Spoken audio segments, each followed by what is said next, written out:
د کہانی په شروعات کې موږ دوا د امریکای فوجیان وینو چې د یو نوم آیزک وی او یو میتیوز. دا وخت د کال 2007 چې دلته عراق او د امریکای جنگ ختم شوی وي، لیکن د دې باوجود آیزک او میتیوز عراق ته لېږل شوي وي ځکه چې د دواړه د پایپلاین په کنسټرکشن باندې نظر وساتي. او د سره دوی ته خبر ملو شوی وي چې جوبا نام یو عراقي سنایپر د دې سایډ باندې کار کوونکی امریکایي ورکرز مړوي. اوس د دواړه هغه لوکیشن ته راورسیږي او د بوټو په منځ کې سملي او خپل دشمن تلاش شروع کړي. په کتلو شل غنټې تیرې شي خو تر اوسه پورې دوی ته سهال چل ښکارن شي او د جوبا هم څه پته نه لګي. اوس ریګستان کې د سخت ګرمۍ د وجې د میتیوز صبر ختمېږي لګیاوي او تر اوسه دوی ته دا پته لګېدلې وي چې اصل کې دلته څوک سنایپر شته هم نه دی، ځکه چې شاید دوی ته غلط معلومات ورکړی وي. هغه آیزک ته وایي چې موږ لږ نور مخته لاړ شو او د دې پوره علاقې په ځان سره غور وکړو. په دې سره آیزک ورته وایي چې داسې کول به یو بیوقوفي وي ځکه که چیرې جوبا دلته موجود وي هغه به موږ ژوندي نه پرېږدي. دلته میتیوز آیزک ته وایي چې ګوره ورور مې که چیرې جوبا دلته موجود وي په دې شلو غنټو کې به یا دې موږ لیدلی وي یا به موږ دی لیدلی وي. او پاتې شوه خبره د دې مړه شوو خلکو.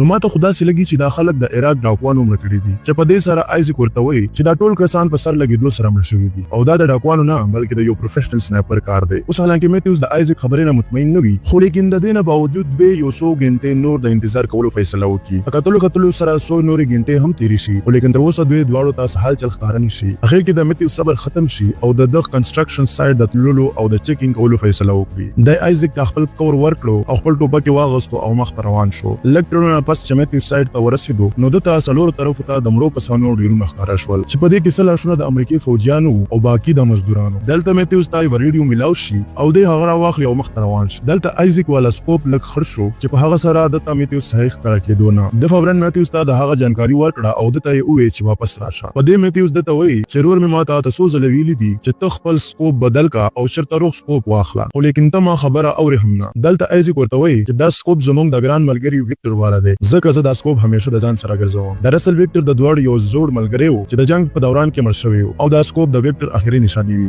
د نه بعد چې میتیوز د لاشونو صحیح جنگ وکړو نو ډېر زیات حیران شو ځکه چې د ټولو کسانو پروفیکټ په سر باندې گزار خړل او مړ شوی. اوس میتیوز ته احساس وشي چې کېدای شي آیزک صحیح ویلیو او دا کار بالکل د پروفیشنل سنایپر هم دی او دومره زبردست نشانه صرف یو انسان لګوي شي او هغه دی جوبا. میتیوز آیزک ته هم د دې باره کې وایي چې په هغه سره آیزک ورته وایي چې فورا د هغه ځای نه واپس راشه کنه ته به هم د دې لاشونو په منځ کې پروت وي. دلته میتیوز آیزک خبرو ته ځان نه ورکوي او د سایډ په منځ کې ولاړ وي د دې خبرې کوشش کوي چې ګولۍ د کوم ډایرکشن نه فایر شوې دي. آیزک دای داسې کولو نه منع کوي او لیکن اوس ډیر نه وخت شوی وي. دلته هغه سنایپر میتیوز په ملا باندې فایر وکي او ولګيږي چې په هغه سره میتیوز په ځمکه باندې راوغورځي. اوس چې آیزک دا وویني نو دای د ملګري بچ کېدلو لپاره ورمنډه کوي او د هغه سنایپر د ګولۍ نه بچ کېدو لپاره د زیګ په پیټرن کې مخ ته روان وي. لیکن اوس چې د میتیوز بچ کړی وي د هغه نه مخکې سنایپر د په خوا باندې په ګولۍ اولي. اوس په دې حالت کې آیزک میتیوز هلته کې پرېږدي او په څه طریقه د دیوال شاته پټ شي. دلته میتیوز ورته وایي چې ته بیس سره کانټیکټ وکړه او فورا دلته یو بیک اپ ټیم راوغواړه. دلته آیزک خپل زخم ته وګوري چې د هغه نه ډیره زیاته وینه روانه وي. اوس د وینې د ودرېدلو لپاره د خپل زخم په یو پټۍ باندې وتړي او فورا خپل ریډیو راواخلي ځکه چې د خپل بیس سره کانټیکټ وکړي. حالانکه د داسې ونه کړي ځکه چې د سنایپر یو ګولۍ ډایرکټ د په ریډیو باندې لګېدلې وي چې په هغه سره د ریډیو والا انټینا مکمل ډیمیج شوی وي. اوس دلته آیزک میتیوز ویني چې هغه خپل ټوپک د راخستلو کوشش کوي. دلته آیزک دته وایي چې خو زرا خو زما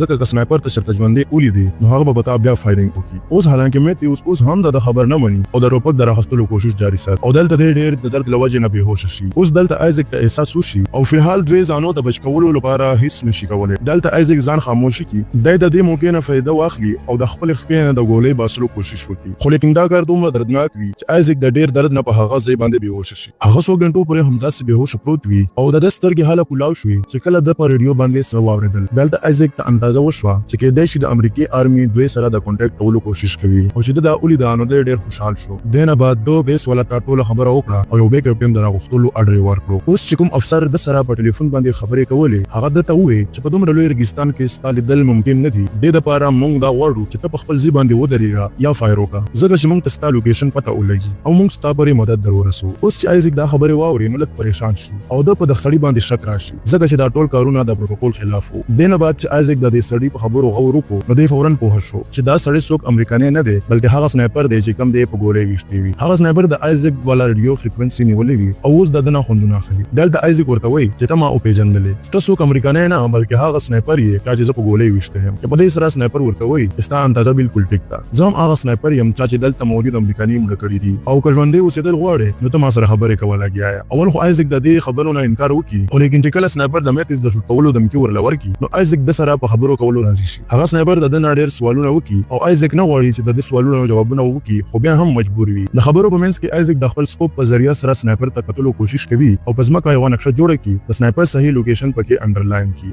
دلته آیزک سنایپر نه پوښتنه وکي چې ته دا کار ولې او څه د پاره کوي. عراق او د امریکای جنگ خو ډېر وخت وشو چې ختم شوی دی، نو بیا د امریکای د ورکرانو د مړولو څه مطلب دی؟ او بیا ته هغه خلک مرکوي چې هغه ستاسو د ملک په پرمختګ کې د ستاسو مدد کوي او ته ځان ته یو عراقي وې. دا ته په دې خبره ځان پوهول پکار دي. کچېرې دا په پلان جوړ شي نو په دې سره به د عراق خلکو ته ډېره فایده ورسي. سنایپر چې دا خبره واوري نو په زور زور سره وخاندي او آیزک ته وایي چې د عراق او د امریکای جنگ ختم شوی دی، نو تاسو بیا زموږ په خاوره څه کوئ؟ او پاتې شو خبره د دې پایپلاین. دا پایپلاین تاسو ځکه جوړوي چې په دې جوړولو سره به د امریکای حکومت ته فایده وي، نه د عراق خلکو ته. دینه بعد هغه ورته وایي چې ته دا فلدو خبرې پرېږده او ما ته د خپل خاندان په باره کې معلومات راکړه، لکه څنګه چې ستاسو په کور کې څو کسان دي او هغه څه کار کوي. دلته آیزک د جواب ورکولو نه انکار وکړي ځکه چې دا سوال ډېر زیات پرسنل و. چې په دې سره سنایپر ورته وایي که ته چېرته زما د سوال جواب نه راکړې نو زه به میتیوس مړ کړم، او که ما چېرته داسې وکړل نو میتیوس به دا دوم انسان وي چې ستا د غلطۍ د وجې به مړ کېږي، ځکه چې ستا د غلطۍ د وجې مخکې هم یو انسان مړ شوی دی چې هغه ویکټر دی. آیزک چې دا واوري نو ډېر زیات حیران شي او د هیڅ سنایپر نه تپوس وکړي چې ته د ویکټر په باره کې څنګه خبر یې. دراصل د ویکټر مرګ د آیزک د غلطۍ د وجې شوی وي، ځکه چې د یو میشن په دوران کې د آیزک نشانه خطا شي او ګولۍ سیده د ویکټر په سر ولګېده. او دلته آیزک ډېر زیات خفه شي ځکه چې سنایپر جانبوجھ کر آیزک ته هغه خبرې په ورزړه کوي چې په هغه سره د تکلیف وي. په دې دوران کې آیزک ډېر زیات تږی شي او د اوبو څښلو دپاره خپل بوتل راوباسي، لیکن بوتل بالکل خالي شوی وي ځکه چې د سنایپر ګولۍ د بوتل ډکه کړې وي. دلته د سنایپر ورته وایي چې ما جانبوجھ کر ستا بوتل شوټ کړی و، هغه ځکه چې ته ډېر د تګ نه تړپاو کېږي. دې سره سره ما ستا ریډیو خرابه کړه، هغه ځکه چې ته چا سره کانټیکټ نشې کولی، او ما د تا سر په ځای ستا په خپې ګزار وکړو ځکه چې ته د دې ځای نه تښتېدی نشې. دلته آیزک ورته وایي چې ته د یو دهشتګرد نه کم نه یې. سنایپر چې دا واوري نو په زور زور سره وخاندي او آیزک ته وایي چې ستا په لاس کې ټوپک دی او ته ما ته وایې چې دهشتګرد یې، او تا زما د مړ کېدو کوشش هم کړی دی او د دې نه باوجود هم ته ما ته دهشتګرد وایې. د دې خبرو په دوران کې آیزک د سنایپر د لیدلو کوشش هم کوي او دلته د نظر د کچرې په یو ډیري باندې ولګي. دې فوراً پوه شي چې هغه سنایپر هم تک کله کچرې په دې پهاړ کې پټ دی. اوس دلته آیزک ته احساس وشي چې دا سنایپر څومره خطرناک دی چې د دې کچرې په پهاړ کې دومره زیات چین ناسته کول څه د وړو کار نه دی. دلته آیزک دې ته وایي چې چېرته ته هغه عراقي سنایپر جوبا خو نه یې چې په دې سره سنایپر ورته وایي چې نه زه جوبا نه یم، زه خو یو عام د عراق اوسېدونکی یم چې د خپل وطن حفاظت کوم. په دې سره آیزک ورته وایي چې زما په حساب سره تا خپل د سنایپر ټریننګ د US آرمي نه زده کړی دی چې هغې نه بعد تا هغوی ته دوکه ورکړې ده او لګیا یې مړوي هم دوی. دلته د سنایپر ورته وایي چې ما ته سنایپر ټریننګ US آرمي نه دی راکړی او زه صرف هغه خلک وژنم چې څوک زما وطن ته د نقصان ورسولو کوشش کوي. او په ورو ورو د آیزک حالت خرابېدو لګیا و او دی د ډي هایډریشن د وجې په ځمکه راوغورځېږي. دلته د سنایپر ورته وایي که ته چېرته مړ شوې نو زه به ستا سرمن وباسم او تا نه به ستا ژبه کټ کړم او په ټنډه به درته ولګوم. او څه وخت نه بعد د آیزک په ذهن کې یو ترکیب راغی او ده په یو لرګي باندې خپل هلمټ وتړو او د سنایپر د ډسټریکټ کولو کوشش یې شروع کړو. په دې دوران کې ده د سنایپر لوکیشن خو معلوم نه کړو، لیکن ده خپل هلمټ ضرور د لاسه ورکړو. دی اوس ډېر زیات مایوسه شي او کښېني او په دې وخت کې ده سره نږدې یو د امریکایي فوجي ډیډ باډي پرته وي. دی په هر صورت هغې ډیډ باډي ته راورسي په دغه امید چې هلته نه به ماته څه د کار څیز میلاو شي. او چې دی کله به بس راغی نو ده ولیدل چې د سکوپ مات شوی دی او دی اوس سنایپر نشي لیدی. په دې وخت کې آیزک په ریډیو باندې څه اواز واوري او دی ګوري چې میتیوس هم اوس په هوښ راغلی دی. دی په زور سره میتیوس ته ناره ور وکړي او د سنایپر لوکیشن ورته وښیي. او دلته میتیوس خپل یو وړي شیشې کې سنایپر ته د کتو کوشش کوي. دې نه بعد آیزک سنایپر په خپلو خبرو کې الجو کوي او په دې دوران کې میتیوس ورو په ورو خپل ټوپک طرف ته ورنږدې کېږي. دلته دا سنایپر ورته وایي چې نن نه څو کاله مخکې زه په عراق کې یو ټیچر وم، لیکن د امریکای سره د جنګ په دوران کې زما ټول سټوډنټ مړه شول او هغه ټیم نه راواخله تر اوسه پورې زه د بدل په اور کې سوځېږم. اوس دلته دا خبرې لګیا وي چې په دې وخت کې یو وړوکی شان طوفان راشي او د دې موقع نه فایدې اخیستو سره میتیوس خپل رایفل راواخلي او چې څنګه طوفان لږ ورو شي نو دی د هغه د کچرې په ډېر باندې فایر وکړي په دې امید سره چې په دې کې به په هغه سنایپر باندې هم یو ګولۍ ولګي. لیکن چې کله د خپل رایفل دوباره ریلوډ کوي نو هغه سنایپر دی بیا په ګولۍ باندې وولي او ګولۍ د میتیوس په لاس باندې ولګي. دلته آیزک میتیوس ته وایي چې د دیوار شاته راشه. اوس چې میتیوس دیوار شاته راغلی وي د دې نه مخکې سنایپر میتیوس په سر باندې وولي او هغه مړ شي. اوس چې آیزک میتیوس وویني چې هغه مړ شو نو ډېر زیات خفه شي. اوس آیزک د مړ کېدو نه مخکې یو ځل د خپلې فیملۍ سره د میلاو کولو خواهش ظاهر کړي. دلته هغه سنایپر ورته وایي که چېرته ته ژوندی اوسېدل غواړې نو ته ما سره خبرې کوه او ته ماته دا ووایه چې ته د ویکټر والا سکوپ ځان سره ولې ګرځوې. اوس آیزک لږ د جړا نه پس دا خبره قبوله کړي چې ویکټر د ده د وجې نه مړ شوی دی. اصل کې د یو میشن په دوران کې د آیزک نشانه خطا شي او د ویکټر په سر باندې ګولۍ ولګي. خو لیکن ده به ټولو ته دروغ وایي چې ویکټر د دښمن د سنایپرو نه مړ شوی دی. خو دې دروغو به دی دننه نه خوړو لګیا و او دی په دې خبره باندې ډېر زیات خفه و چې آیزیک کله سنایپر سره خبرې کولې نو په ریډیو باندې سهال چل واورېدو د وکتل چې د بیس خلک د سره د کانټیکټ کولو کوشش کوي آیزیک هغه سره د خبر کوشش وکړو خو د څه فائدہ نه و هیڅ سنایپر د آیزیک د ریډیو فریکوئنسي ټیپ کړی و چې په دې سره آیزیک د هغه خبرې خوریدل شوې خو د هغه ته جواب نشو ورکولای دلته هغه سنایپر لزن آیزیک ورته جوړ کی او هغه سره خبرې کوي او د بیس کسانو ته د یو بیک اپ ټیم دراغستلو اډر ورکي او اوس دلته آیزیک ته د احساس وشي چې دلته د ورکرانو چرته هم موږ مدد غوښته نه دي دا خو هم د سنایپر چې د هغه نه مدد وغوښتو د لپاره چې دلته د یو اس آرمي راشي او د یو باندې ټول ملکی